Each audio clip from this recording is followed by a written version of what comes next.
So last week, the Ontario Liberal government introduced their new plan that will see beer sales introduced to supermarkets. Yes, that's right. As the Star's Martin Cohn noted, for the first time since Prohibition, you'll be able to buy beer at a grocery store. I mean, we'd almost want to crack a beer just to celebrate. It was seen as being a bid to bring Ontario closer in step with the more liberalized liquor laws of other provinces, and also a chance to sort of chip away at the monopoly enjoyed by the beer store. It was seen generally as being a good thing. But, ever the wary skeptic, I ask you now, is it such a good thing? I mean, first of all, let's look at the logistics. Personally speaking, where I live, the closest beer store is actually about 150 or 200 meters closer to me than the closest grocery store, both of which are located at the fabulous Dufferin Mall.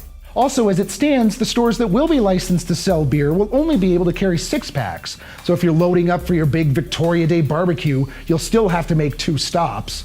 Or I guess you could just buy a whole bunch of 6-packs. But more to the point, for a certain type of urban dwelling, bike riding, downtown Torontonian, even going to the grocery store seems kind of old-fangled.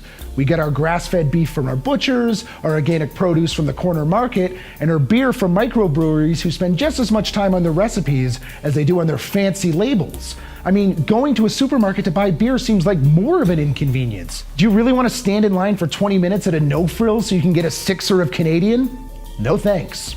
Granted, it may be seen as something as an affront to the foreign-owned brewers' retail monopoly, but I mean, it's not much of one. The beer store will still be able to sell more beer at better prices more conveniently. So I guess you could put on your rose-colored glasses and see this as the first step towards something like full reform for liquor sales in Ontario, which might be constituted by, say, selling beer or wine in convenience stores. But I think you can also view it more skeptically, and I would say accurately, as nothing more than a half measure. And as compromises go, this one's about as watered down as a Yankee brewed bottle of Budweiser.